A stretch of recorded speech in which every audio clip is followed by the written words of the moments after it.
Welcome to the RP classes. Last lecture में हम लोगों ने निर्वाचन की प्रक्रिया को पढ़ना स्टार्ट किया था, जिसमें मैंने किस तरीके से निर्वाचन की अधिसूचना जारी होती है इसके बारे में बताया था। सबसे पहले क्या होता है कि जिस तारीख को मतदान होना रहता है उससे कम से कम 20 दिन पहले राज्यपाल क्या करता है, निर्वाचन से संबंधित अधिसूचना जारी करता है। अब निर्वाचन की अधिसूचना जारी हो गई तो अगला स्टेप मैंने बताया था कि निर्वाचन की प्रक्रिया में अगला स्टेप क्या होगा, अगला स्टेप होगा नामांकन पत्रों का भरा जाना। तो चलिए आज हम लोग पढ़ते हैं नामांकन पत्रों का भरा जाना। ठीक है, चलो अगला स्टेप क्या है आपका, नामांकन।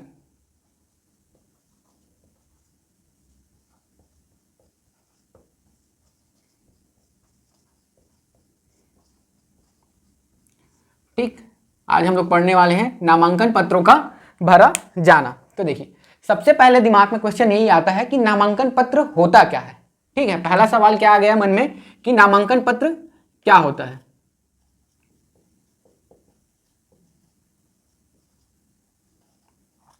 पत्र क्या होता है। ठीक, नामांकन पत्र क्या होता है, तो कोई भी अभ्यर्थी या कोई भी व्यक्ति चुनाव लड़ने के लिए राज्य निर्वाचन आयोग द्वारा निर्धारित एक प्रारूप में आवेदन करता है। इसी आवेदन को नामांकन पत्र कहते हैं। ठीक, क्या होता है कि कोई भी व्यक्ति या कोई भी कैंडिडेट, कोई भी व्यक्ति चुनाव लड़ने के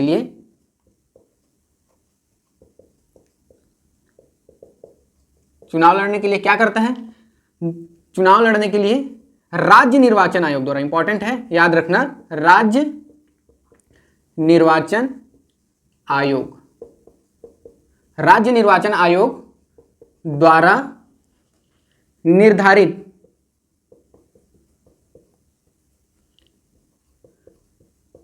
प्रारूप में आवेदन करता है।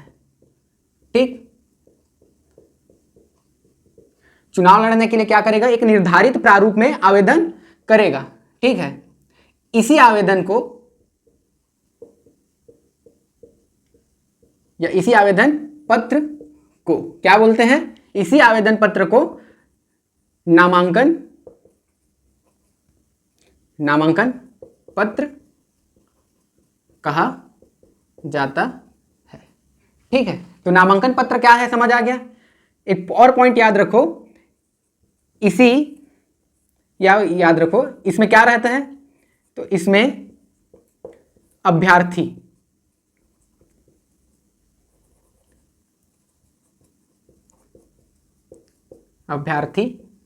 का संपूर्ण ब्यौरा होता है। मतलब क्या है, एक तरीके का नामांकन पत्र क्या है, अभ्यर्थियों का एक बायोडाटा है। क्या करता है, उसमें अपना पूरा डेटा रखा है, क्या, जैसे उसका नाम शुक्रवारू, ठीक है, पिता का नाम मंगलू, मम्मी का नाम बृहस्पति, जो भी हो, इस तरीके क्या रहता है, उसका बायोडाटा रहता है, कौन सी जाति का है, कास्ट क्या है, किसमें आता है, ये सब तरीके का उसका क्या रहता है कि बायोडेटा रहता है। तो उसी बायोडेटा को क्या बोला जाता है, आपका नामांकन पत्र बोला जाता है। ठीक है, तो ये समझ आ गया। अब देखो, अब इसमें हम लोग समझते हैं किसको, अभ्यर्थी या उम्मीदवार।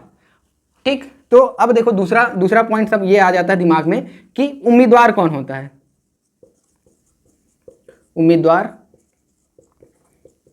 कौन होता है। ठीक, उम्मीदवार कौन होता है, अभ्यर्थी। ठीक है, तो इसमें बस कुछ नहीं, वाइस वर्सा, उल्टा बोल दो कि जो भी व्यक्ति क्या करता है, जो भी व्यक्ति क्या करता है, चुनाव लड़ने के लिए, कोई भी व्यक्ति चुनाव लड़ने के लिए। ठीक, देखो इसके लिए क्या है, एक छत्तीसगढ़ पंचायती राज निर्वाचन नियम, अधिनियम नहीं बोल रहा हूं ना, ठीक है, छत्तीसगढ़ पंचायती राज निर्वाचन नियम 1995 के तहत निर्धारित प्रारूप में आवेदन आवेदन बोलो या सीधा बोलो नामांकन पत्र, ठीक है। निर्धारित प्रारूप में नामांकन पत्र भरता है, ठीक। नामांकन पत्र भरता है तो उस व्यक्ति को ही उम्मीदवार, ठीक है, उस व्यक्ति को क्या बोलेंगे, उम्मीदवार बोला जाएगा या बोला जाता है, ठीक है। मतलब कोई भी व्यक्ति जो है छत्तीसगढ़ पंचायती राज निर्वाचन नियम 1995 के तहत एक प्रारूप निर्धारित किया गया है, उस प्रारूप के अनुसार जब कोई व्यक्ति फॉर्म भरता है और रिटर्निंग अधिकारी के पास जमा करता है, तब से वह व्यक्ति क्या कहलाता है, उम्मीदवार कहलाता है, ठीक है। तो समझ आ गया कि नामांकन पत्र भरने वाला कोई भी व्यक्ति क्या कहलाएगा, आपका उम्मीदवार कहलाता है, ठीक। अब देखते हैं हम लोग कि निर्धारित प्रारूप क्या होता है, ठीक है। निर्धारित प्रारूप क्या होता है, तो ये जो हमारा है कौन सा, छत्तीसगढ़ पंचायती राज निर्वाचन नियम 1995, इसमें एक परिशिष्ट है, ठीक है। क्या है, परिशिष्ट है, 4 परिशिष्ट है। इसमें क्या है, आपका प्रावधान कर दिया गया है, क्या क्या है देखिए, मतलब प्रावधान किया गया है कि मतलब अगर सरपंच पद के लिए चुनाव लड़ते हैं तो इस नामांकन पत्र को भरना पड़ेगा, पंच के लिए है तो इस, मतलब उन लोग के लिए एक निर्धारित कर दिया गया है, क्योंकि उन लोग की योग्यता अलग अलग रहती है। जैसे पंच है तो हाँ भाई पढ़े लिखे हैं, हस्ताक्षर करे जान डाला है तो हाँ चुनाव लड़ लो, ठीक है। इस तरीके से तो सबके लिए क्या है, अलग अलग एक नामांकन फॉर्म निर्धारित किया गया है, ठीक है। किसमें किया गया है, आपका छत्तीसगढ़ पंचायती राज निर्वाचन नियम 1995 के तहत एक निर्धारित प्रारूप तैयार किया गया है, उसमें एक परिशिष्ट दिया हुआ है। उसमें याद रखना परिशिष्ट है 4 क 4 ख 4 ग और आपका 4 घ, ठीक। इंपॉर्टेंट है, याद रखना, बहुत इंपॉर्टेंट है, पूछ सकता है एग्जाम में, ठीक है। तो 4 क मतलब इस प्रारूप में किसका होगा, तो इस प्रारूप में है, मतलब इस नामांकन पत्र को कौन भरेगा, पंच। 4 ख ये किसके लिए है, सरपंच, ठीक। 4 क किसके लिए है, आपका पंच। 4 ख सरपंच, 4 ग जनपद पंचायत सदस्य, ठीक। और 4 घ में क्या होगा, आपका जिला पंचायत सदस्य, ठीक है। इंपॉर्टेंट है, 4 क नामांकन पत्र कौन भरेगा, पंच।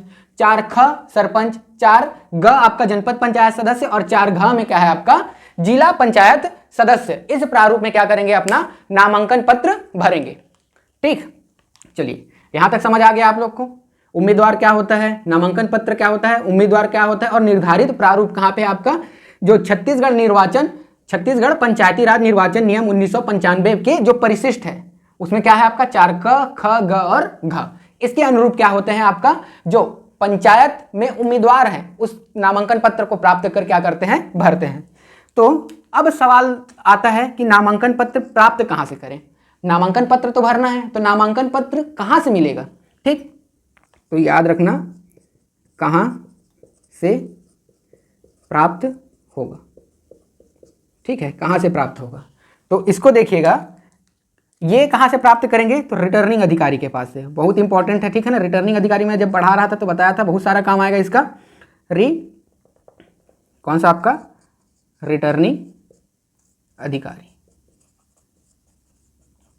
अधिकारी के कार्यालय से, ठीक है। कहां से प्राप्त करेगा, तो रिटर्निंग अधिकारी के कार्यालय से जो निर्धारित प्रारूप है उसको क्या करेंगे, उन लोग प्राप्त करेंगे। अब जरूरी नहीं है कि इस मतलब यहीं से ही लाओ, किसी से मंगवा सकते हो, ठीक। अगर कोई और जैसे अरे यार जात तो तेल पानी तो तोर लगबे करी मोरो ले आबे, ठीक। तो ये क्या करेगा, उसके लिए भी फॉर्म ला सकते हैं। और नहीं लाया तो अरे यार भुला गए यार, कई जने रहते हैं ना जबरदस्ती भुला जाते हैं, ठीक। अगर भूल गए ना तो सपोज ये अपने लिए तो लाया होगा तो उसी का फोटोकॉपी, ठीक। फोटोकॉपी भी मतलब सपोज दूसरा भी है कि पंच का फॉर्म लेके आया है और एक कैंडिडेट और है अपने वार्ड से, अगर किसी और वार्ड से चुनाव लड़ना चाहता है तो वो बोला है भाई मेरे लिए भी ले आना एक तो फॉर्म, तो उसके लिए भी एक फॉर्म ले आया, ठीक। और नहीं लाया तो सपोज उसी को ही फोटोकॉपी करा के चल सकता है, ठीक। और अगर फोटोकॉपी दुकान भी बंद रहा ना तो क्या करेगा, खुद लिख लेगा, ठीक। तो हस्त लिखित, ठीक है। लेकिन उसी फॉर्मेट में रहना चाहिए ना, जिस फॉर्मेट में पहले नाम, पिता का नाम, माता का नाम, निवासी, कास्ट, अगर ऐसे फॉर्मेट में है पंच का तो उसी फॉर्मेट में ही वो खुद से लिख सकता है या उसी का फोटोकॉपी करा के भी काम चला सकता है, ठीक। तो ये क्या हो गया आपका नामांकन पत्रों का मतलब कैसे भरा जाता है, अभी तो काफी प्रोसेस है, ठीक है। तो ये क्या है आपका नामांकन पत्र क्या होता है, उम्मीदवार क्या होता है और कहाँ से प्राप्त होता है, उसका जो तरीका क्या है, ठीक। यहां तक समझ आ गया होगा। चलिए अब हम लोग देखते हैं कि नामांकन पत्र के साथ और क्या क्या जमा करना पड़ता है, ठीक है। अब ऐसे तो नहीं है कुछ भी फॉर्म भरने जाते हो तो क्या होता है कि नामांकन पत्र है उसके साथ साथ कुछ कुछ क्या होता है और आपको भरना पड़ता है। जैसे आप स्कॉलरशिप वगैरह ले रहे होंगे तो जाति वाला और आपका रिसिप्ट, आमदनी, ये सब क्या करता है आपका आपको जमा करना पड़ता है। वैसे ही अगर आप सरपंच या पंच का चुनाव लड़ना चाहते हैं तो आप नामांकन पत्र के साथ साथ कुछ चीज़ें और उस पर ऐड करना होता है। अब वो क्या क्या चीज़ें हैं उसको हम लोग देखते हैं, ठीक। चलिए यहाँ तक समझ आ गया होगा और याद भी हो गया होगा। बहुत इंपॉर्टेंट है ना, यहाँ से बहुत अच्छा क्वेश्चन बनता है। और अभी 2020 में जब चुनाव हुआ तो उसके लिए कुछ अपडेट हुआ है, वो सबको भी हम लोग देखेंगे, ठीक है। चलिए ये यहाँ कहाँ तक हो गया आपका नामांकन पत्रों का भरा जाना। चलिए अगला स्टेप देखते हैं। अगला क्या है कि नामांकन पत्र के साथ संलग्नक, ठीक।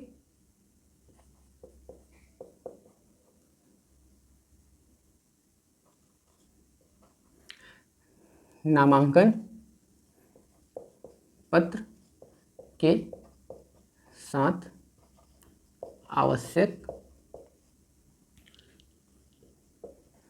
संलग्नक, ठीक है। मतलब क्या होता है उसके साथ कुछ और भी लगाना पड़ता है, ये नहीं कि बस नामांकन पत्र को भर के दे दिए, उसके साथ साथ अपने को कुछ और चीजों की आवश्यकता होती है नामांकन पत्र के साथ। उसी को क्या बोलते हैं, उसी को बोलते हैं नामांकन पत्र के साथ जो आवश्यक संलग्नक है। तो देखो क्या क्या की जरूरत पड़ती है। देखो एक तो कोई भी आपका एक क्या होना चाहिए, कैंडिडेट है, कोई भी निर्वाचन या चुनाव होना चाहता है तो उसका कोई प्रपोजल रखता है, प्रस्तावक, ठीक है। तो उसको प्रस्तावक का जो सिग्नेचर हस्ताक्षर किया हुआ एक प्रतिवेदन की आवश्यकता होती है, ठीक है। तो क्या चाहिए रहता है, एक तो आपको चाहिए प्रस्तावक का हस्ताक्षर, प्रस्तावक का हस्ताक्षर किसका, मतलब जो भी एक प्रपोजल होगा उसका क्या चाहिए, सिग्नेचर चाहिए, ठीक है। दूसरा याद रखना, आप चुनाव तो लड़ रहे हो, ठीक है। चुनाव लड़ने के लिए अब आपको खुद का मतलब जैसे सेल्फ अटेस्टेड होता है, एक एफिडेविट होता है, ठीक है। तो उसके लिए क्या करना पड़ता है, आपको घोषणा पत्र या शपथ पत्र जमा करना पड़ता है। तो क्या लिखेंगे आप, घोषणा पत्र या शपथ पत्र, ठीक। एक तो इसकी आवश्यकता होती है, एक प्रस्तावक का हस्ताक्षर, दूसरा चाहिए आपको घोषणा पत्र या शपथ पत्र, तीसरा आपको चाहिए प्रतिभूति निक्षेप, एक डिपॉजिट करना है आपको, मिनिमम डिपॉजिट करना है। कोई भी इलेक्शन लड़ने के लिए आपको क्या करना पड़ता है, एक उसके लिए जो निर्धारित मिनिमम शुल्क है, न्यूनतम शुल्क, वो आपको देना पड़ता है। उसी को क्या बोलते हैं हम लोग, प्रतिभूति निक्षेप, या बोलचाल की भाषा में क्या बोलते हैं, जमानत राशि, ठीक है। और ऐसे पंचायती राज वाला जो टर्म है उसमें क्या बोलते हैं, प्रतिभूति निक्षेप, ठीक, प्रतिभूति निक्षेप। तो ये क्या करता है, आपको जमा करना पड़ता है। एक प्रपोजर का सिग्नेचर चाहिए, एक एफिडेविट बनवाना पड़ेगा आपको, और एक क्या करना पड़ेगा आपको, प्रतिभूति निक्षेप, एक मिनिमम क्या है आपको अमाउंट आपको जमा करना पड़ेगा, ठीक है। तो ये क्या है, तीन चीजों की आवश्यकता होती है। तो चलिए अब एक एक करके अब हम लोग देखते हैं कि कौन प्रस्तावक बन सकता है, कितने प्रस्तावक की जरूरत पड़ती है और कौन प्रस्तावक नहीं बन सकता है, इन सब के बारे में देखेंगे। फिर घोषणा पत्र और शपथ पत्र, किसको घोषणा पत्र की आवश्यकता होती है, किसको शपथ पत्र की आवश्यकता होती है, और शपथ पत्र बनवाया कहां से जाता है। फिर उसके बाद देखेंगे प्रतिभूति निक्षेप, प्रतिभूति निक्षेप होता क्या है, किस पद के लिए कितना अमाउंट आपको देना पड़ता है, ठीक है। तो इन सब के बारे में देखते हैं, ठीक। इसमें देखते हैं अब हम लोग सबसे पहले प्रस्तावक। तो प्रस्तावक कौन होता है, इसको देखना, ठीक है। हम लोग प्रस्तावक, प्रपोजर, ठीक। तो चुनाव लड़ने के लिए ना एक व्यक्ति जो रहता है वो अपने उम्मीदवार के नाम को सामने रखता है। सामने रखने का कहने का मतलब है उसको सपोर्ट करता है, हाँ भाई तैच्छ चुनाव लड़, तो मैं वोट दूं, तैच्छ बस सरपंच के लाइकस के, तैच्छ पंच के लाइकस, ठीक है। इस तरीके से क्या करता है, अपना नाम मतलब बढ़ा चढ़ा के थोड़ा बोलता है, अरे तैच्छ जीतवेगा करके। तो यही है प्रपोजर, ठीक है। यही क्या है आपका प्रस्तावक है। तो अभ्यर्थी, ठीक,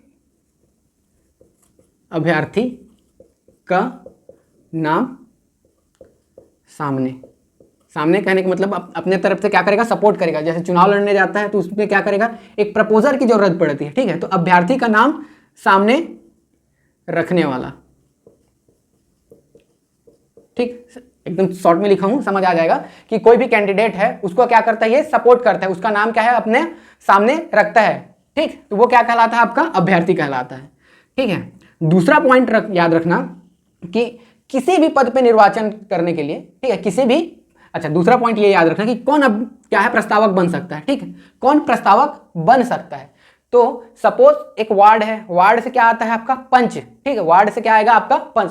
तो जिस वार्ड से पंच बनना है ना, उसी वार्ड का कोई मतदाता, इंपॉर्टेंट टर्म है याद रखना, मतदाता, उसी वार्ड का कोई मतदाता ही उसका प्रस्तावक बन सकता है। ठीक है, बहुत इंपॉर्टेंट है ना। इससे पहले कोई भी व्यक्ति बन सकता था, लेकिन अब क्या कर दिया गया कि उसी वार्ड का कोई मतदाता ही आपका प्रस्तावक बन सकता है। ठीक, तो देखो मतदाता सूची में या संबंधित क्षेत्र से, ठीक, संबंधित क्षेत्र का मतदाता ही क्या बन सकता है, प्रस्तावक बन सकता है। ठीक है, कौन बन सकता है, तो संबंधित क्षेत्र का मतदाता। सपोज कोई ये वार्ड ए है, ठीक है, इस वार्ड से क्या है कोई पंच इलेक्ट होना चाहता है, रामू नाम है समझ लो उसका, ये क्या करना चाहता है, ये उम्मीदवार है, इसी का भाई या कोई भी मतदाता ना, जरूरी नहीं है उसका भाई, कोई भी उस क्षेत्र का मतदाता, मान लो श्यामू है, ये क्या करेगा, हाँ भाई तई चुनाव लड़, मैं तोला वोट दी हूँ, तई इच्छा पंच बनबे, तो ये क्या करेगा, उसको सपोर्ट करेगा। लेकिन क्योंकि और तभी कर सकता है जब वो इस वार्ड का क्या होगा, मतदाता होगा। ऐसे ही याद रखना, कोई भी प्रस्तावक, ठीक है, कोई भी प्रस्तावक संबंधित क्षेत्र का मतदाता होना चाहिए। जैसे अब सरपंच लड़ना चाहता है तो कोई ग्राम का मतदाता होगा, जनपद पंचायत का कोई सदस्य चुनाव लड़ना चाहता है तो उस जनपद पंचायत क्षेत्र का क्या होना चाहिए, उसको मतदाता होना चाहिए। जिला पंचायत का कोई सदस्य चुनाव लड़ना चाहता है तो उसका प्रस्तावक उसी या उसी क्षेत्र का कोई मतदाता बन सकता है। ठीक, तो ये याद रखना, संबंधित क्षेत्र का मतदाता ही प्रस्तावक बन सकता है। शर्त इतना है, शर्त क्या है कि जो प्रस्तावक बनेगा ना वो आपराधिक गतिविधियों में संलग्न नहीं होना चाहिए। शर्त इतना है, शर्त वह आपराधिक गतिविधियों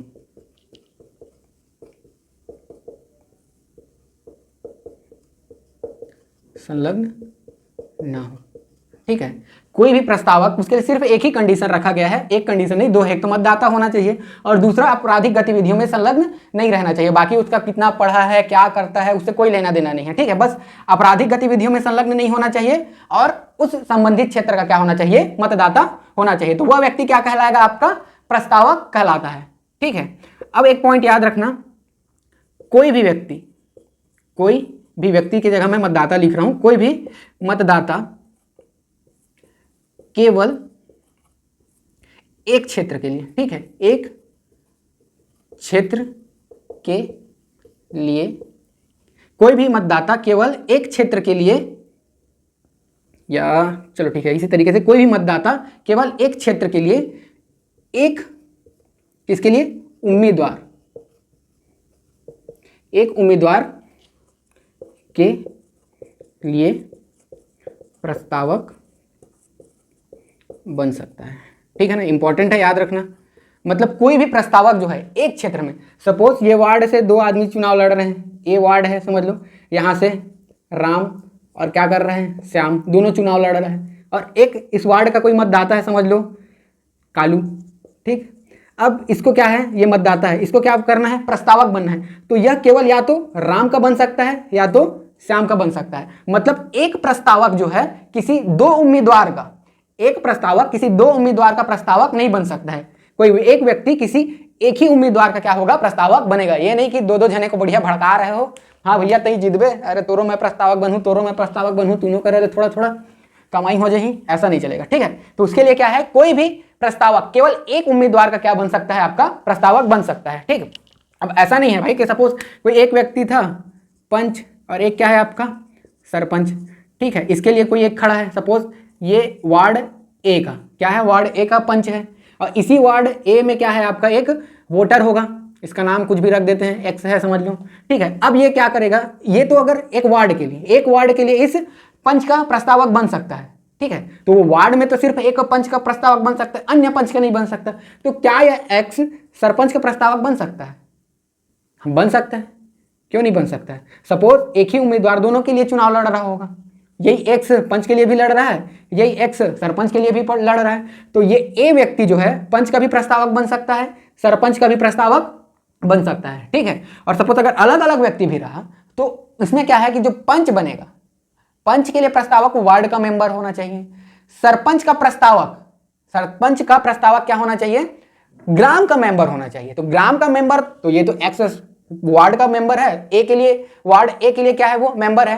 तो जो भी पंच के लिए निर्वाचित होगा वो उस क्षेत्र के एक पंच के लिए प्रस्तावक बन सकता है, और वही व्यक्ति किसी ग्राम के लिए सरपंच का भी प्रस्तावक बन सकता है, ठीक। इंपॉर्टेंट है ना, याद रखना, आजकल इसी तरीके से क्वेश्चन पूछता है, तो एक एक चीज आपको याद होना चाहिए। काफी एकदम डिटेल में पढ़ा रहा हूं, भले टाइम लगे तो लगे, क्योंकि यहां से क्वेश्चन बहुत बनता है, ठीक।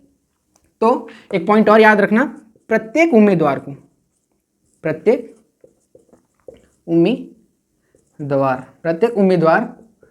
को कम से कम नहीं, प्रत्येक उम्मीदवार को एक प्रस्तावक की आवश्यकता होती है, ठीक।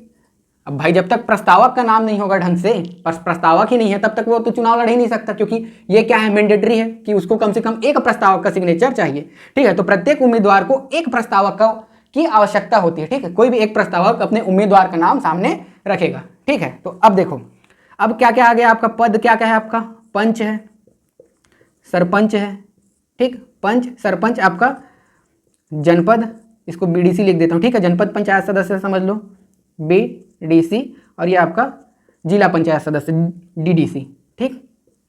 ये देखो, तो देखो पंचायत के लिए कितना इन लोग को चाहिए, तो एक प्रस्तावक चाहिए, इसको भी एक प्रस्तावक चाहिए, इसको भी एक प्रस्तावक चाहिए, मतलब जनपद पंच को भी एक प्रस्तावक चाहिए, सरपंच को भी एक प्रस्तावक चाहिए, जो बीडीसी है जनपद पंचायत सदस्य उसको भी एक प्रस्तावक चाहिए, और जिला पंचायत सदस्य है इसको भी एक प्रस्तावक चाहिए, ठीक।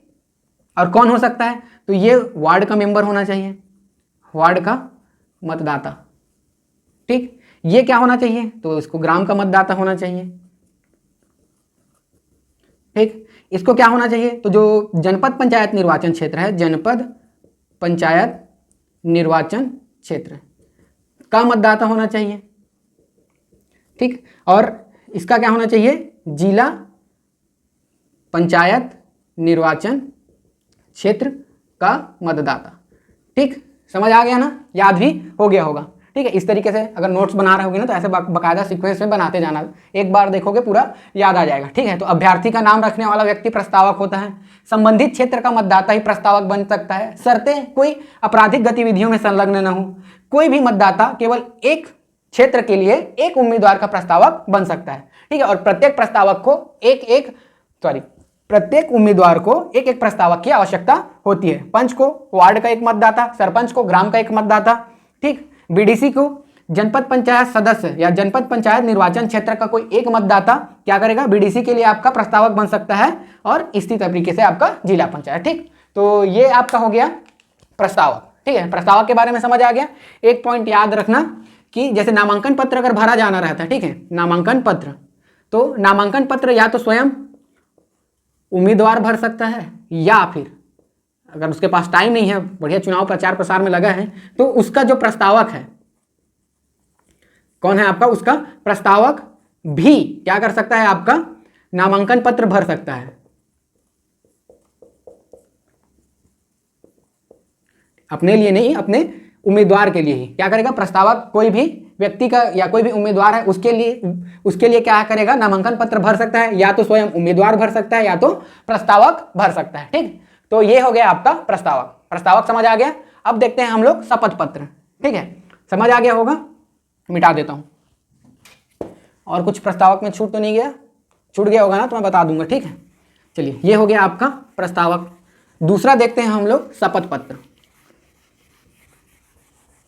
थोड़ा लंबा हो जाएगा ना, काफ़ी दिन से क्लास भी नहीं लिए थे, नवरात्रि के चलते बहुत हल्ला होता है, डीजे वीजे साउंड ऑन के चक्कर में क्लास ठीक से हो नहीं पाया था, नहीं तो अभी तक तो कंप्लीट हो जा रहा था। चलिए, तो अब देखते हैं हम लोग संलग्नक में, अगला देखते हैं क्या देख रहे थे हम लोग, शपथ पत्र, ठीक। दूसरा क्या चाहिए अब, शपथ पत्र या घोषणा पत्र, ठीक है, शपथ पत्र या घोषणा पत्र। तो किसको किसको क्या क्या क्या आवश्यकता होती है इसके बारे में देखते हैं। तो देखो पद कितने हैं आपके, 4 पद हैं। एक तो आपका पंच, दूसरा हो गया आपका सरपंच, ठीक, तीसरा आपका क्या हो जाएगा, जनपद पंचायत सदस्य,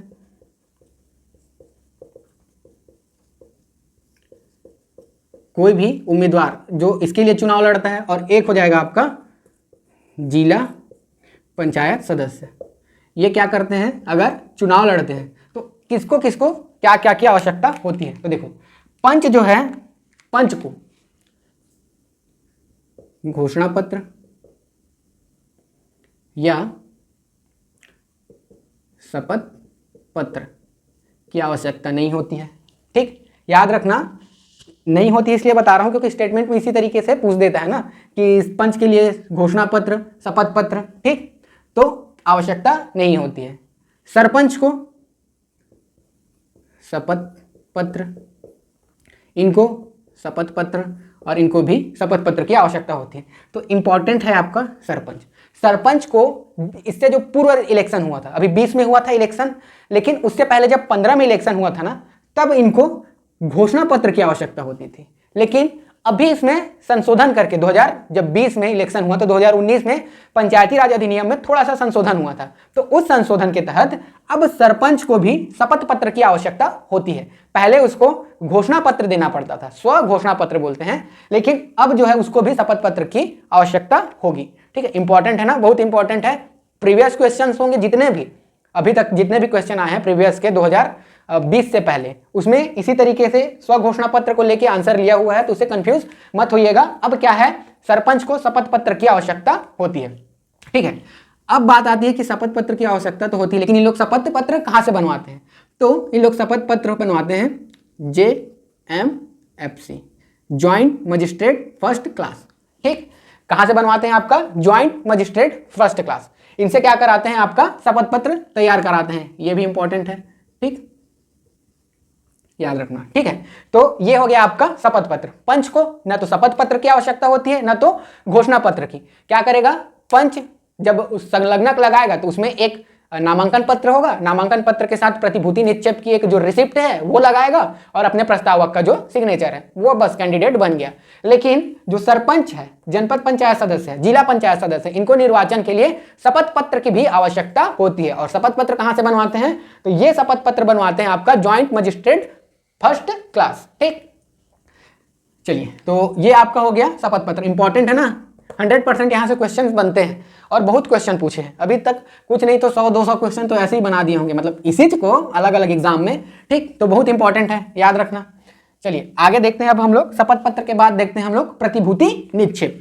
तो ये भी इंपॉर्टेंट है, इसमें भी अभी 2020 में क्या किया गया, थोड़ा सा चेंजेस किया गया है, ठीक है। तो चलो उसको भी देखते हैं। चलिए इसको मिटाता हूं थोड़ा सा, बहुत इंपॉर्टेंट है ना, इधर का क्लास छोड़ना नहीं। अब क्या देखने वाले हैं, तीसरा प्रतिभूति निक्षेप।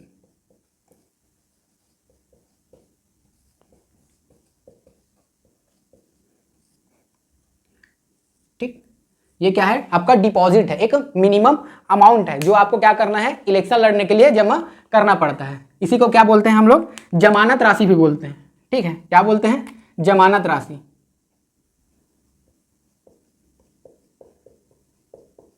ठीक है। क्या बोलते हैं इसी को, जमानत राशि भी बोला जाता है, याद रखना ना, बहुत इंपॉर्टेंट है। तो देखो प्रतिभूति निक्षेप क्या होता है, तो चुनाव लड़ने के लिए जो उम्मीदवार है, चुनाव लड़ने के लिए उम्मीदवार को न्यूनतम, कम से कम इतना तो देना पड़ेगा, ठीक है, न्यूनतम, और ज्यादा तो कोई देगा नहीं, ठीक है। चुनाव लड़ने के लिए उम्मीदवार को न्यूनतम शुल्क जमा करना होता है, ठीक है, न्यूनतम शुल्क जमा करना होता है। यही क्या कहलाता है आपका, यही आपका जमानत राशि या प्रतिभूति निक्षेप कहलाता है, ठीक। ये तो जमानत राशि क्या होता है, प्रतिभूति निक्षेप क्या होता है, समझ आ गया। अब देखते हैं हम लोग कि जो विभिन्न पद हैं उसके लिए कितना कितना जमानत राशि जमा करना पड़ता है। ठीक, तो एक साइड में लिख रहा हूं आपका पद, पद का नाम, दूसरे साइड है आपका जमानत राशि।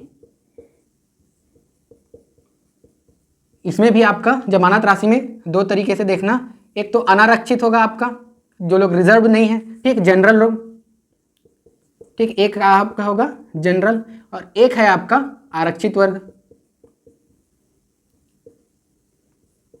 यहां भी आरक्षण है, ठीक।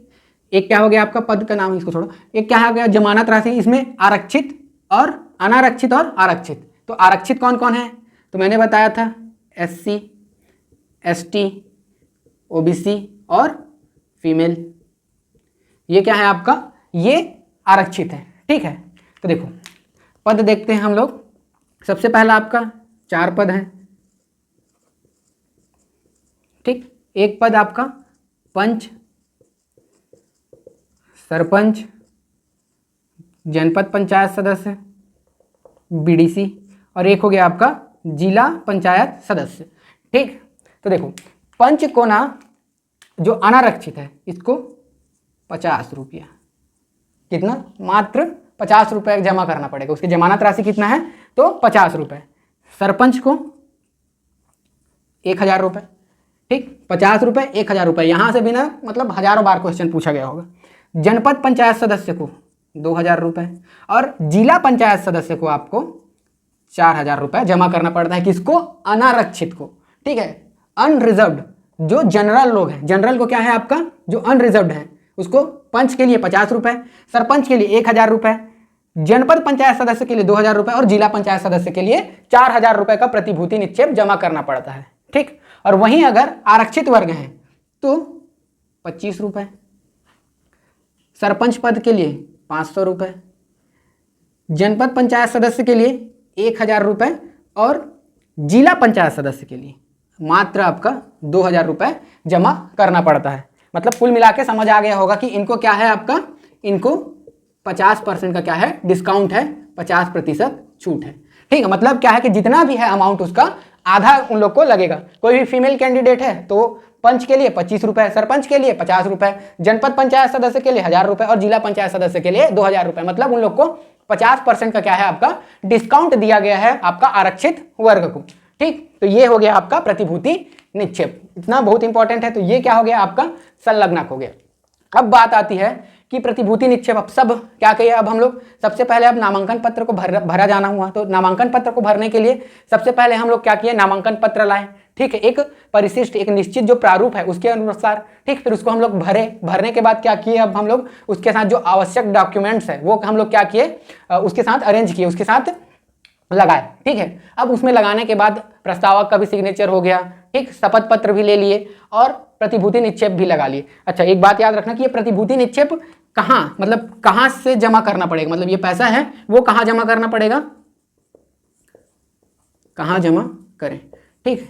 तो याद रखना, या तो इसको कहाँ जमा करेंगे, या तो रिटर्निंग अधिकारी के पास, रिटर्निंग अधिकारी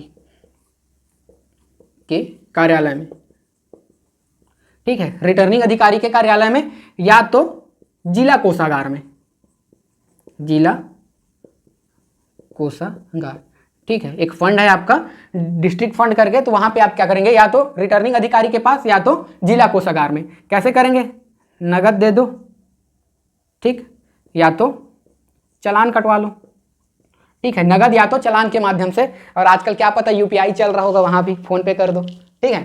तो ये क्या हो गया आपका प्रतिभूति निक्षेप। कैसे, कहाँ जमा करना है, तो रिटर्निंग अधिकारी के कार्यालय में या तो जिला कोषागार में। डायरेक्ट कैश दे दो, नहीं तो क्या करोगे आप, एक चालान बनवा लो, ठीक। तो ये क्या होगा आपका प्रतिभूति निक्षेप। चलिए आगे देखते हैं, यहां तक मिटा दूं, याद हो गया होगा। पंच अनारक्षित वर्ग 50 रुपए, सरपंच 1000 रुपए, जनपद पंचायत सदस्य 2000 रुपए और जिला पंचायत सदस्य 4000 रुपए।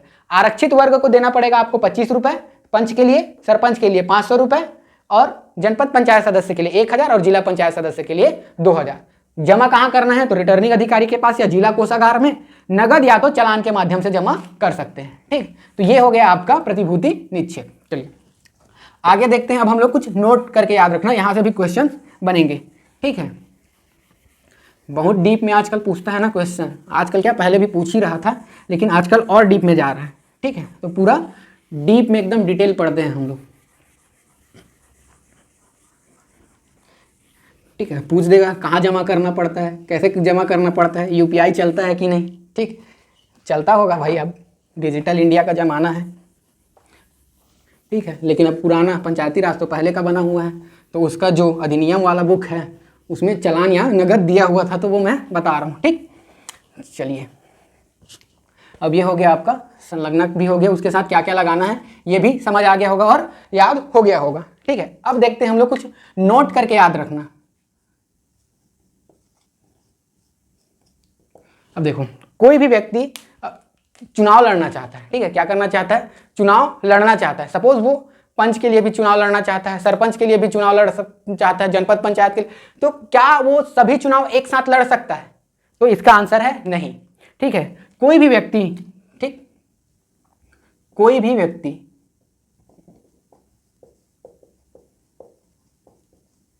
कुछ और तो नहीं भूल रहा हूं ना, ठीक। कोई भी व्यक्ति अधिकतम 2 चुनाव लड़ सकता है, ठीक है।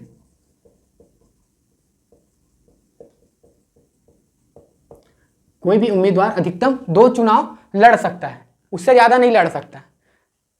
चलो ये भी ठीक है। इसके ऊपर में एक और पॉइंट लिख लेना कि एक व्यक्ति जो है ना अधिकतम 2 फॉर्म, मतलब कितना भी फॉर्म, इसको मिटा रहा हूँ, ठीक है। थोड़ा सीक्वेंस बिगड़ जाएगा, नहीं तो सीक्वेंस में बताऊंगा ना तो अच्छे से याद रहेगा, और इसको डायरेक्ट बता दूंगा और फिर उधर का सीक्वेंस ऊपर नीचे हो जाएगा, ठीक। नोट करके याद रखना पहला पॉइंट। कोई भी, मतलब देखो, कोई भी उम्मीदवार है तो वो कितना फॉर्म भर सकता है, अधिकतम कितना फॉर्म जमा कर सकता है, ठीक है। तो इसकी कोई सीमा नहीं है। कोई भी व्यक्ति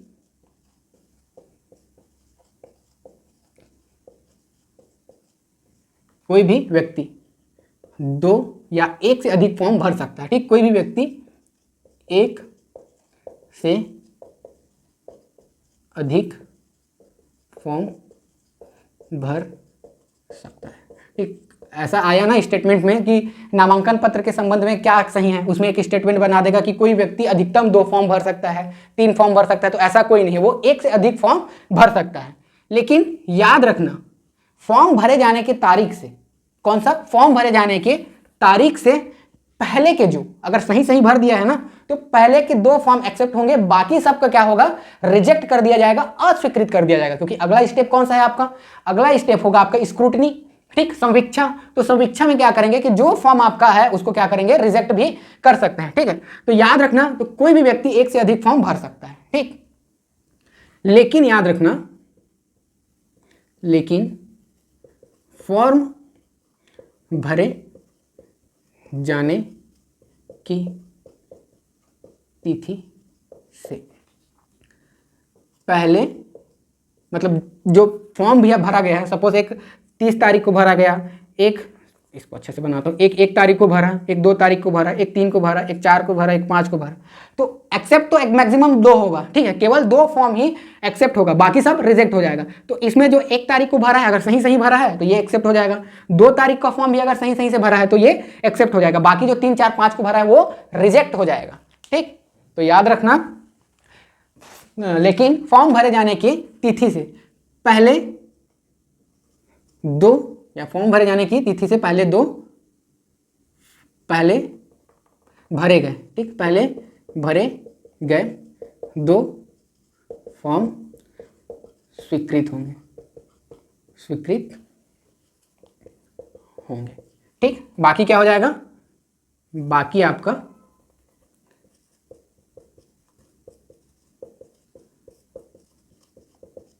रिजेक्ट हो जाएगा, ठीक है। बाकी रिजेक्ट हो जाएगा, क्यों, ठीक, क्यों रिजेक्ट हो जाएगा, तो याद रखना, कोई भी व्यक्ति, क्योंकि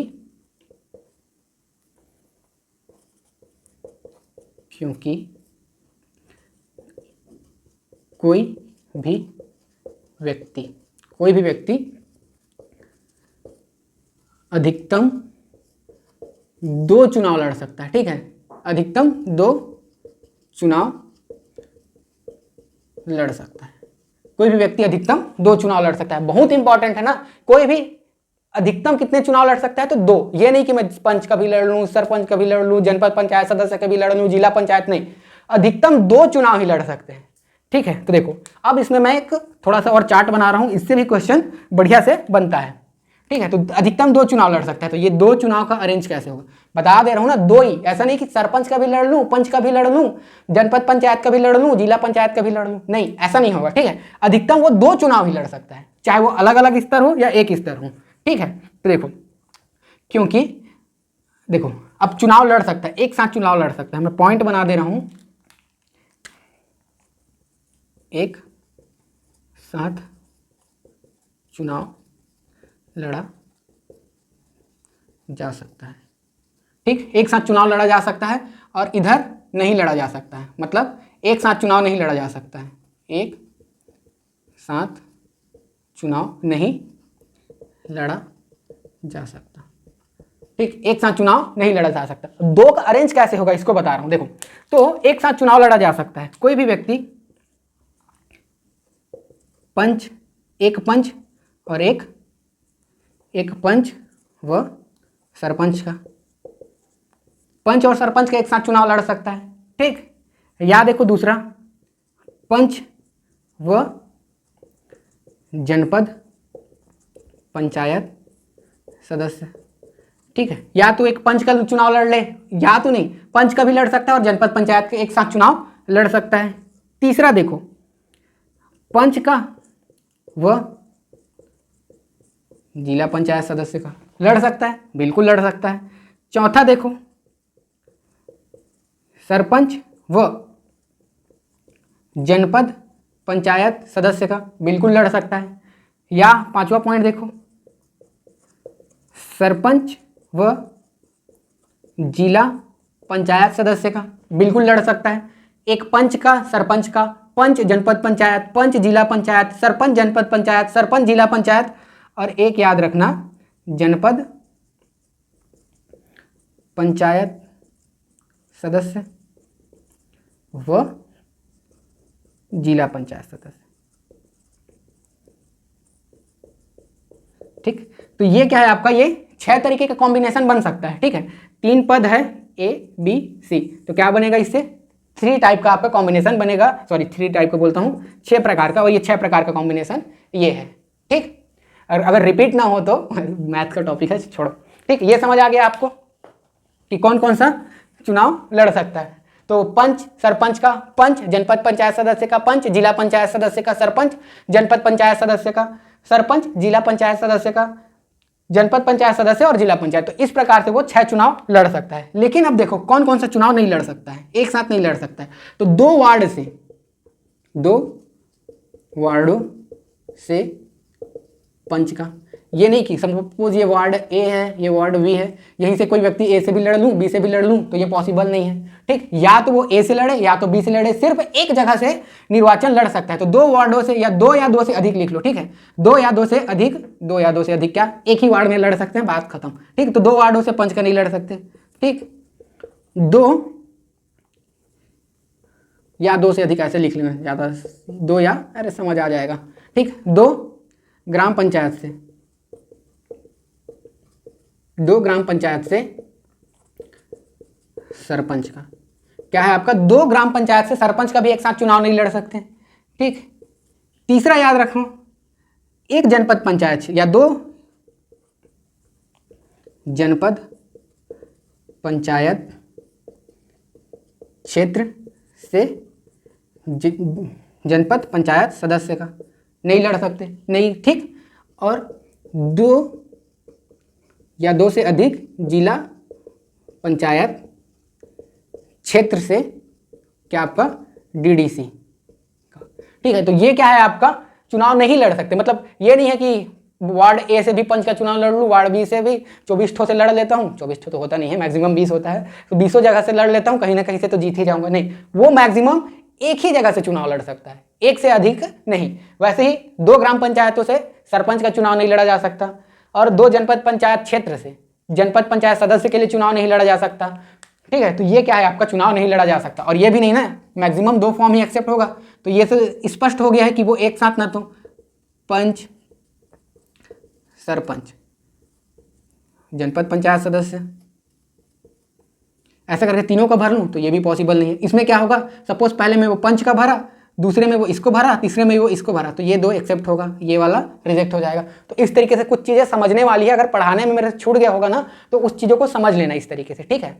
वैसे छूटा तो नहीं है क्योंकि पूरा चीज़ मैं डिटेल में बता दिया हूँ, एक एक चीज़ को लिख नहीं सकता, ये चीज़ आप समझ जाना, ठीक है, कि मैक्सिमम क्या है वो अधिकतम 2 चुनाव लड़ सकता है, ये लड़ सकता है वाला कॉम्बिनेशन, और वो 2 चुनाव में जो नहीं लड़ सकता है, 2 से तो अधिक होगा ही नहीं, ठीक है, 2 से अधिक होगा नहीं, तो वो 2 का कॉम्बिनेशन इस तरीके से होगा और वो 2 का कॉम्बिनेशन इस तरीके से नहीं हो सकता है, ठीक। तो ये हो गया आपका चुनाव लड़ा जा सकता है और नहीं लड़ा जा सकता है। अब कहाँ भरा जाएगा ये सब चीज़ें बता दिया, और कुछ छूटा है? अच्छा समझो, अब एक पॉइंट और देखो, सपोज अब कोई व्यक्ति चुनाव लड़ना चाह रहा है, अब एक साथ वो पंच और सरपंच का तो चुनाव लड़ सकता है, ठीक है, एक देखो ये क्या हो जाएगा, एक साथ चुनाव लड़ सकता है, तो देखो ये स्तर भी एक ही है। स्तर कहने का मतलब है कि जो जनपद पंच, एक पंच और एक सरपंच, ये क्या हो गया, एक समान स्तर हो गया। कौन सा स्तर है वो, जनपद ग्राम पंचायत का, मतलब पंचायत जो नीचे इकाई है।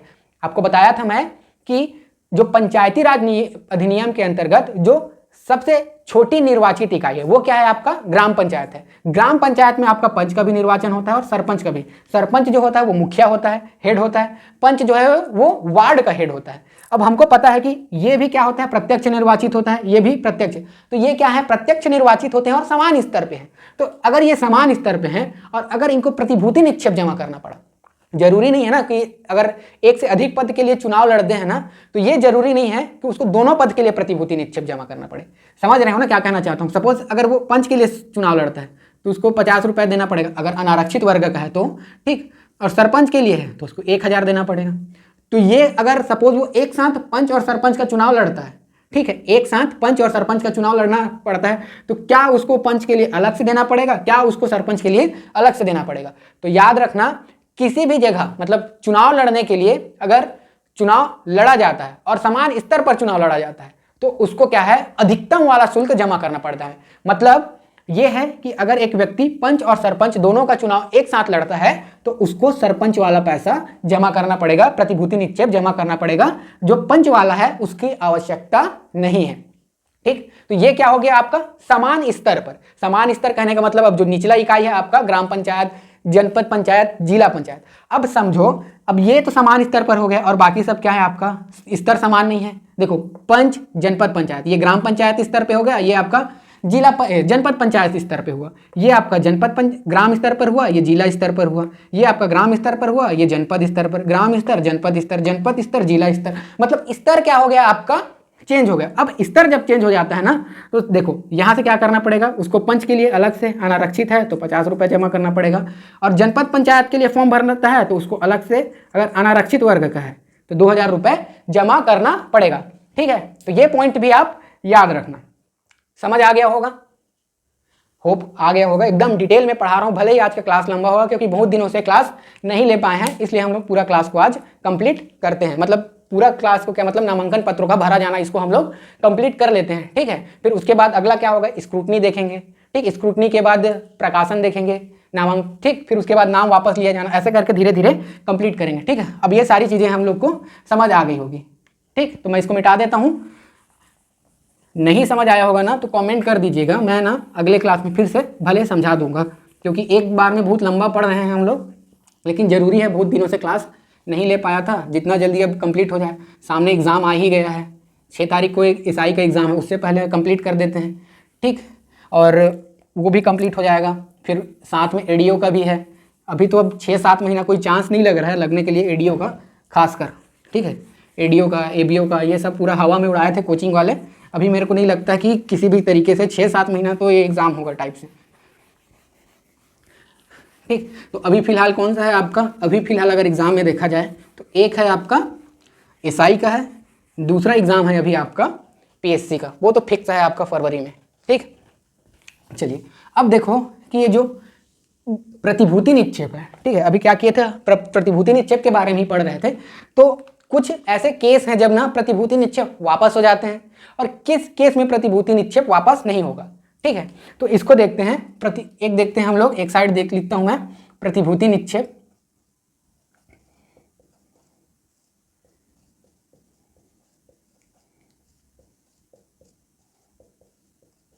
वापस किया जाना या प्रतिभूति निक्षेप का वापस होना, ठीक। और दूसरा प्रतिभूति निक्षेप का संपाहरण, ठीक।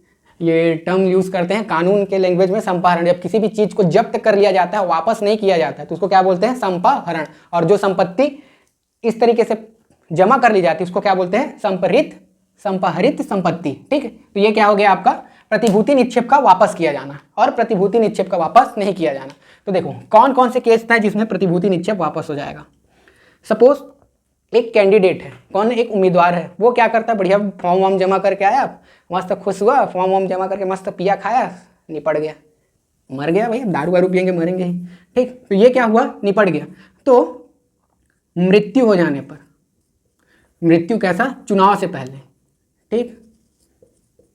चुनाव पूर्व मृत्यु हो जाने पर, सपोज कोई कैंडिडेट है, अब निर्वाचन हुआ ही नहीं, बढ़िया फॉर्म वॉर्म भर के आया, अब 4000 रुपये जमा करके आया, अब तो मैं जीतिए करके मस्त खुशी से पार्टी वार्टी मनाया, और क्या हुआ? निपट गया। तो क्या होगा? उसका जो राशि है वो क्या हो जाएगा? वापस हो जाएगा। कौन करेगा? तो जाएगा प्रस्तावक बेचारा। अब घर वाला लोग बोलेंगे तई बढ़िया पार्टी वार्टी करवाए गए करके, तो क्या होगा? प्रतिभूति निक्षेप वापस हो जाएगा, ठीक। चुनाव पूर्व, लेकिन चुनाव के बाद हुआ तो नहीं, ठीक। चुनाव के बाद भी होगा, लेकिन उसका भी केस देखेंगे आगे, ठीक। चुनाव पूर्व मृत्यु हो जाने पर। अब सपोज, अब अगला स्टेप क्या होगा? स्क्रूटनी। अब सपोज स्क्रूटनी हुई, समीक्षा हुई, और उसके बाद किसी कैंडिडेट का नाम ही नहीं आया, बढ़िया बेचारा पैसा वैसे जमा करके आया और उसका नाम ही नहीं आया, कुछ गलती कर दिया रहा होगा, तो उसका नाम क्या हो गया? कट गया। अब उसका नाम कट गया तो उसके पैसा काहे लोगे रे भाई? वापस करो, ठीक। तो क्या करेंगे? स्क्रूटनी के बाद या सूची में प्रकाशन न होने पर, नाम सूची में प्रकाशित न होने पर,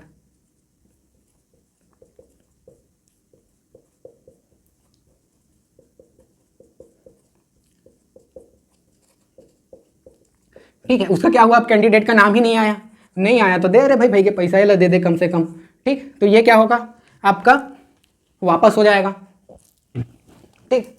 अगला देखते हैं, ये चुनाव पूर्व मृत्यु हो जाने पर, दूसरा सूची में प्रकाशित न होने पर। अब सपोज बेचारे का सूची में तो नाम प्रकाशित हो गया और उसको लगने लग गया मैं तो जीतबे नहीं कर रहा हूँ, वो फलाना इतना पैसा वाला है, वो है पूरा चुनाव जीत लिए, माहौल ओकरे गति है। तो क्या करेगा? अगला स्टेप क्या होता है? सूची प्रकाशन के बाद नाम वापस लिया जाना। तो अगर कोई कैंडिडेट क्या करता है? अपना नाम वापस ले लेता है, तब भी उसको क्या करेगा? प्रतिभूति निक्षेप वापस करना पड़ेगा, ठीक। तो नाम वापस लेने पर, ठीक। अगर कोई भी कैंडिडेट क्या किया, अब अपना नाम क्या है? वापस ले लिया, तो उसको भी प्रतिभूति निक्षेप वापस करना पड़ेगा। और देखो अब नाम भी वापस नहीं लिया, चुनाव में भी लड़ा, मरा भी नहीं, ठीक। अब क्या हो गया? उसका नाम भी आ गया, चुनाव लड़ भी लिया। अब लड़ भी लिया तब क्या उसका प्रतिभूति निक्षेप वापस होगा? तो बिल्कुल होगा, यदि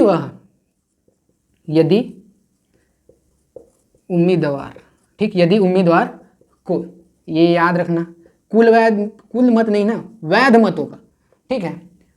इंपॉर्टेंट है ना, इसी में कंफ्यूजन कराता है, कुल मत का, ठीक है, आधे मत का, ऐसा करके तो बताना कि इसमें देखो कुल मत का नहीं, और इस तरीके से भी लिख देगा कुल वैध मतों का, कुल वैध मतों का 1/6, कितना? 1/6 या उससे अधिक, 1/6 या उससे अधिक मत प्राप्त होने पर, ठीक। यदि उम्मीदवार को कुल वैध, ये इंपॉर्टेंट है ना, कुल, ये इसको याद रखना, बाकी क्योंकि कंफ्यूजन हो जाता है, फिर लगता है एग्जाम में सही तो बना के आया हूँ और ध्यान नहीं दिए रहते हैं इसमें, कुल वैध मतों का स्टेटमेंट में क्वेश्चन डाल दिए रहते हैं। तो वैध मतों का यदि किसी उम्मीदवार को 1/6 या उससे अधिक मत प्राप्त होता है तो क्या होगा? वो उसको प्रतिभूति निक्षेप वापस कर दिया जाएगा। सपोज मान लो कि एक ग्राम पंचायत या वार्ड में 100 वोट थे, ठीक है। 100 वोट में से आपका 40 क्या है? मतलब जितना भी मत पड़े, ठीक है ना, ऐसा नहीं है, 100 में से क्या है? 80 लोग डाले, ठीक, 80 लोग डाले तो उसमें से 60 ही सही था, ऐसा होता है ना। इस तरीके से भी पता है कुल मत का, कुल डाले गए मत का तो नहीं, इंपॉर्टेंट याद रखना कुल वैध मत का, ये कुल मत कितना था, 100 था, उसमें से डाले कितने लोगों ने, 80 लोगों ने। लेकिन ये भी नहीं, इंपॉर्टेंट हमारे लिए क्या है कि कितना मत वैध है, ये आपका कुल, ये आपका डाले गए, और ये 20 क्या था, अवैध घोषित कर दिया गया। कोई गया होगा बढ़िया चुनाव मारने, हट सब जन जीत जा रहे, ठक ठक ठक ठक सबके में मार के आ गया होगा या आ गई होगी। दाई लोग तो ऐसे ही करते हैं, अरे बेचारा मन रे का एक झन ला वोट दी हूँ, सब ला दे देता हूँ करके क्या करेंगे, सबको डाल दे देंगे, तो क्या होगा, वो अवैध हो जाएगा। तो उसमें जो वैध मत है, सपोज 60 है, तो 60 में से इसका 1/6 कितना हो जाएगा, 10। अगर कैंडिडेट को 10 से अधिक वोट मिलता है, मतलब जो वैध मत है उसका 1/6 मतलब 10 या प्लस, तो क्या होगा, उसको जमानत राशि वापस कर दी जाएगी। ठीक है, इंपॉर्टेंट है ना, याद रखना। ठीक, कौन सा टर्म याद रखना है आपको, वैध मत। चलिए, ये हो गया आपका वैध मत। अब देखो प्रतिभूति निक्षेप का संपारण, मतलब जो प्रतिभूति निक्षेप है उसको क्या करेगा, गवर्नमेंट रख लेगा, वापस नहीं करेगा। अब 1/6 मिला तो वापस, और नहीं मिला, वैध मतों का 1/6 मत ना मिलने पर, 1 घंटा हो गया होगा लगभग, तो क्या होगा, वैध मतों का 1/6 वोट नहीं मिलेगा तो क्या होगा, बस पैसा वापस, वापस नहीं गा, धर लेंगे, जमा कर लेंगे।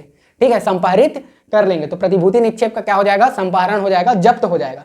कब, यदि कैंडिडेट को कुल वैध मत है, मतलब उसको मिनिमम कितना चाहिए था, 60 में से 10 चाहिए था, अगर उसको 9 ही वोट मिला है, उसी के घर वाले बस वोट दिए हैं, अब आजकल तो घर वाले भी नहीं देते हैं। ठीक, तो ये क्या हो गया, प्रतिभूति निक्षेप। तो वैध मतों का 1/6 मत ना मिलने पर उनका क्या हो जाएगा, जो डिपॉजिट है वो क्या हो जाएगा, संपहरित हो जाएगा, उसको वापस नहीं किया जाएगा। ठीक, इसी को क्या बोलते हैं, जमानत जब्त। कहावत सुने, अरे बाबू तो जमानत जब्त हो जाए, ऐसा वाला कहावत चलता है ना गांव में फुल, तो वो यहीं से आया हुआ है कि अगर किसी भी व्यक्ति को चुनाव में वैध मतों का 1/6 वोट नहीं मिलता है तो उसकी जमानत राशि क्या कर ली जाती है, जब्त कर ली जाती है। इसी के लिए कहावत आया था, जमानत जब्त हो जाना। ठीक है, इसी के लिए यूज करते हैं। चलिए आगे देखते हैं हम लोग। अगर उसको वैध मतों का 1/6 तो मिला, ठीक, वैध मतों का 1/6 मत प्राप्त हुआ। ठीक, 1/6 मिल गया या उससे ज्यादा भी मिल गया, 1/6 प्लस वोट मिल गए, लेकिन जीता नहीं है। ठीक, जीता नहीं है, मतलब ऐसा नहीं है ना कि जो हार गया है कैंडिडेट उसी को बस वापस होगा, जीता हुआ कैंडिडेट को भी वापस होगा, बस शर्त उसको आवेदन करना पड़ेगा। यदि व्यक्ति को या कैंडिडेट को 1/6 मत प्राप्त हुआ है और वो आवेदन करता है पर वह 6 माह, इंपॉर्टेंट है ना ये टाइमलाइन याद रखना, वैध मतों का 1/6 मत प्राप्त होता है पर वह 6 माह के भीतर आवेदन ना करे। ठीक, अब वो आवेदन ही नहीं करेगा तो कहां से पैसा मिलेगा। ठीक है, इसमें भी अगर मृत्यु हो गया और यदि उसका प्रस्तावक या कोई भी उसके घर वाले जाके पैसा नहीं मांगे, आवेदन नहीं किए, तो क्या होगा, जब्त कर लिया जाएगा। ठीक, तो वैध मतों का 1/6 मत प्राप्त होने पर यदि क्या करता है, 6 माह के भीतर आवेदन नहीं करता है, किस चीज के लिए, कि मोर पैसा ला वापस कर दे करके, तो उसको जमानत राशि को जब्त कर ली जाती है। ठीक, तो ये रहा आज का क्लास, थोड़ा लंबा था लेकिन काफी इंपॉर्टेंट था और होप आप लोग को पूरा अच्छे से समझ आया होगा। ठीक, चलिए मिलते हैं नेक्स्ट क्लास में, तब तक के लिए जय हिंद।